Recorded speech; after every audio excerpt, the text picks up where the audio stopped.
ম্যাচের 56তম মিনিটে ঘটে গেছে এক অপ্রত্যাশিত ঘটনা। এ যাত্রায় পেনাল্টি পেতে পারত আর্জেন্টিনা, তবে রেফারির ভুলে সেটা দেওয়া হয়নি। তাই তো ব্যাপকভাবে খেপে গিয়েছিলেন Argentine coach Lionel Scaloni. D বক্সে ঢুকে গিয়েছিল আর্জেন্টিনা। মন্টিয়েলের হেড থেকে বলটি সরাসরি কলম্বিয়ার ফুটবলারের হাতে গিয়ে স্পর্শ করে। টিভি রিপ্লাইতে সেটা স্পষ্ট দেখা গেলেও ভিআর চেক করার প্রয়োজন মনে করেনি ব্রাজিলিয়ান রেফারি। তাতে হাতে বল লাগলেও এই সময় হ্যান্ডবল দেওয়া হয়নি পেনাল্টি। তাই তো ব্যাপকভাবে খেপে যাওয়াটাই স্বাভাবিক ছিল আর্জেন্টাইন কোচের, কেননা এ যাত্রায় জোরালো আবেদন হলেও হ্যান্ডবল দেওয়া হয়নি। ম্যাচের 35তম মিনিটে মেসিকে গুরুতরভাবে আঘাত করে বসে কলম্বিয়ান ফুটবলার সান্তিয়াগো আরিয়াস। সেটাতে ব্যাপকভাবে আঘাতপ্রাপ্ত হয়েছিলেন মেসি। পরবর্তীতে চিকিৎসা নিয়ে উঠে দাঁড়িয়ে প্রথমার্ধ শেষ করেন এই অধিনায়ক। এরপর ম্যাচের 63তম মিনিটে মেসি দৌড়াতে গিয়ে পড়ে যান। সেখান থেকে আর উঠে দাঁড়াতে পারেননি তিনি। তাকে বদলি করা হয়, মাঠ থেকে উঠিয়ে নিয়ে যান কোচ। আর কাঁদতে কাঁদতে মাঠ ছাড়েন লিওনেল মেসি। ডাগ আউটে বসে মেসির কান্না দেখে কেঁদেছে পুরো স্টেডিয়াম। তার কান্না দেখে ঠিক থাকতে পারেনি কেউ। যে কোনো আর্জেন্টাইন সমর্থকদের চোখে জল এসে গেছে, কারণ মেসির এমন কান্না, মেসির এমন আক্ষেপ পোড়াতে পারে আর্জেন্টিনাকে, যেটা সহ্য করার মতো ক্ষমতা হয়তো বা অনেকেরই ছিল না।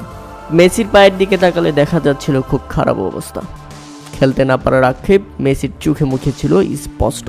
ম্যাচের 74তম মিনিটে প্রথমবার গোলের দেখা পেয়ে আর্জেন্টিনা, তবে এ যাত্রায় অফসাইডের কারণে গোলটি বাতিল করে দিয়েছে রেফারি। তাতে আবারও হতাশায় পড়তে হয় আর্জেন্টিনাকে। আর্জেন্টাইন কোচের মাথায় হাত, ভিআর চেকেও সেটা দেখা যাচ্ছিল। নির্ধারিত 90 মিনিটের খেলায় হলো না কোনো গোল। এতে অতিরিক্ত সময়ে গড়ালো কোপা আমেরিকার 48তম ফাইনালের আসর। আর তাতে আক্রমণ পাল্টা আক্রমণে খেলা আরও জমে ওঠে। কেউ কাউকে ছাড় দিচ্ছিল না। তবে ম্যাচের 111তম মিনিটে কাঙ্ক্ষিত সেই গোলের দেখা পায় লাউতারো মার্টিনেজ। দারুণভাবে ফিনিশ করেছেন তিনি। বল জালে পাঠিয়েই ক্ষান্ত হয়েছেন এই ফুটবলার। তাতে কাঙ্ক্ষিত সেই গোলের দেখা পায় আর্জেন্টিনা এবং লিওনেল মেসির চোখে মুখে হাসি। এই একটা গোলের জন্য অধীর আগ্রহে তাকিয়েছিল পুরো বিশ্ব। তাই তো আর্জেন্টিনা করল ইতিহাস। আর্জেন্টিনার সামনে সুযোগ ছিল কোপা, বিশ্বকাপ, কোপা, ঐতিহাসিক এই ট্রেবল জেতার। আর শেষ পর্যন্ত রুদ্ধশ্বাস ফাইনালে সেটাই করেছে আর্জেন্টিনা। তাই তো ইতিহাস গড়েই কলম্বিয়াকে কাঁদিয়ে ব্যাক টু ব্যাক কোপা জিতল লিওনেল মেসির দল। তাতে শিরোপা জিতেই আনহেল ডি মারিয়ার বিদায়।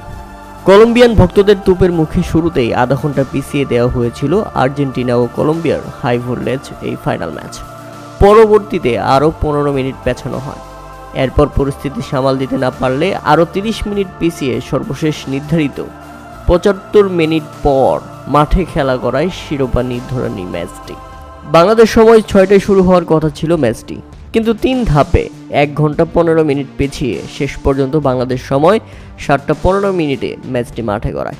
কোপা আমেরিকার ফাইনালে জমজমাট এক লড়াইয়ের আভাস পাওয়া গিয়েছিল আগে থেকেই। ম্যাচেও দেখা গেল সেই ঘটনা। শিরোপা নির্ধারণী ম্যাচে প্রথমার্ধে দুই দলের সমান সমান লড়াই, তবে গোল করতে পারেনি কোনো দল।